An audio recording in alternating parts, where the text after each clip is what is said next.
বাচ্চা যখন দুজনেরই, দায়িত্বটাও ইকুয়ালি দুজনেরই হওয়া উচিত আমার মনে হয়। হাই, আমি আলো। আমার আরেকটি মিনি ভ্লগে আপনাদের অনেক অনেক ওয়েলকাম। পোস্টপার্টাম ডিপ্রেশন বলে একটা জিনিস আছে যেটা ডেলিভারির পর অনেক মেয়েরা ভয়ঙ্করভাবে ফেস করে।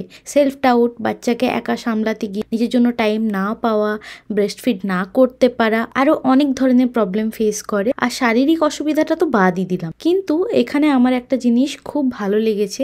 ডক্টর আর নার্সরা যখন আমার বেবিকে চেক করতে আসতেন, সমস্ত কিছু আমাকে বোঝানোর সাথে সাথে আমার হাজবেন্ডকেও কিন্তু বুঝিয়ে যেতেন কিভাবে বেবির কেয়ার করতে হবে, কিভাবে ডায়পার চেঞ্জ করতে হবে, কিভাবে ফিড করাতে হবে, কিভাবে সোয়াডল করতে হবে, কিভাবে বার্প করাতে হবে খাওয়ার পর বেবিকে। তো আমার এই জিনিসটা খুব ভালো লেগেছে যে এই জিনিসটা এখানকার ছেলেদেরও শেখানো হয়, বুঝিয়ে দেওয়া হয় যে বাচ্চার দায়িত্ব শুধু মায়ের একার নয়। এইসব দায়িত্ব যদি ছেলেরাও পালন করে, আমার মনে হয় পোস্টপার্টাম ডিপ্রেশন থেকে মারা একটু হলেও বাঁচতে পারবে।